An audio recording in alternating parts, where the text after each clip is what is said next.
Hello everyone, and welcome to our location and evaluation video, created by Janice, Sumayya, and Yasmeen.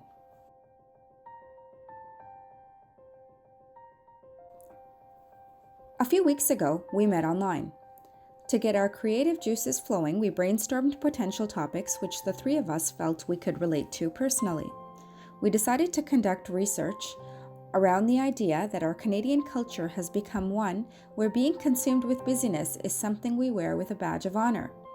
With that, we set off to do some research. What you see on the slide is a compilation of the words we individually input in our search engines to come up with a potential thesis statement. Based on our research results, we each listed 2 potential thesis statements. Of the 6 statements, we were able to eliminate 4. Our 2 remaining thesis statements were discussed with our peers in class, and the feedback was in favor of the one we are presenting here. The feedback was that our statement was initially too broad and that it could be more effective and manageable if we limited it to a geographic area such as Canada or North America. We also discussed whether our thesis presented a strong enough position to defend. The feedback was that it was a debatable issue which could be argued and disagreed upon, with the suggestion that digital connectivity isn't the problem, but that our consumer-driven economy is driving our sense of busyness. We revised our thesis statement following the feedback, and on the screen is what we have come up with to date.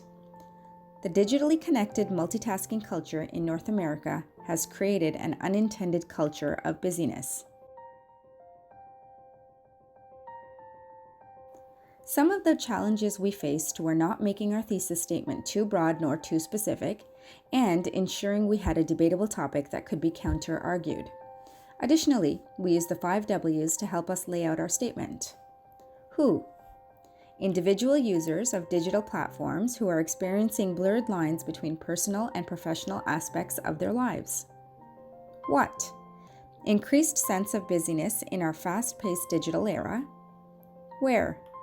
North America. When? Present day. And for the why, we thought it is an important topic that creates a paradox. On the one hand, this busyness is negatively impacting our sense of well-being, while on the other hand, it is making us feel important and relevant. Despite our complaints, keeping busy is something we seem to be proud of.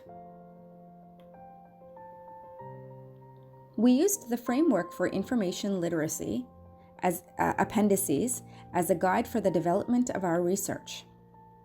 This framework consists of 6 key concepts. Our group's focus was on numbers 1 and 6 as follows. Number 1, authority is constructed and contextual. And number 6, searching as strategic exploration. Recognizing the significance of the creation process actually came from working through the challenges. In conducting our research, through employing the frame, authority is constructed and contextual, we agreed to look for authority in content expertise by asking questions such as, is this a reputable publication? And is this website sponsored or endorsed? What we found challenging in this was that authors don't always list their credentials, and what sounds like a credible resource may not actually be. For example, just because it says journal does not undoubtedly make it one. And just because it is written in a journal doesn't mean it is peer-reviewed. Additional challenges included locating recent information and the challenge of not having the research experience to quickly identify which discipline or school of thought this research topic fit into. We also did not have the experience to quickly determine biases in the research, so the vetting process was time-consuming. This, however, contributed to our learning. Throughout our research, we also employed the frame, searching as strategic exploration. Using our thesis, we started inquiry and began discovering topical information. As we explored the topic, we began integrating new learning and found ourselves mentally flexing, which brought new questions and alternatives, including, what if this were looked at from the perspective of age, gender, worldview, socioeconomic status, educational attainment?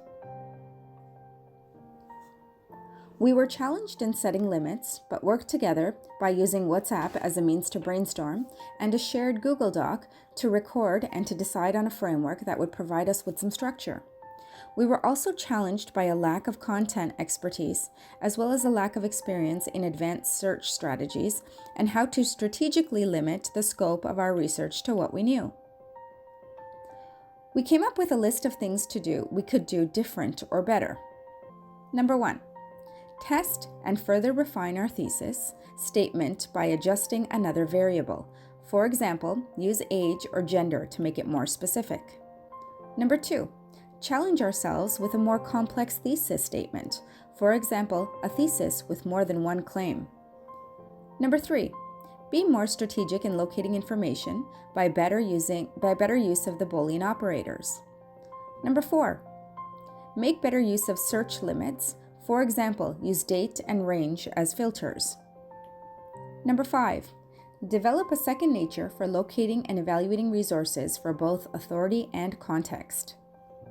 Number 6, with experience, focus less on the broad sweep and focus more on known reputable information sources. Number 7, use the bibliography and reference sections of credible authoritative sources to manage time and information overload more effectively. Number 8, use additional frames of the ACLR. And finally, number 9, become more aware of our own confirmation biases. Thank you for watching.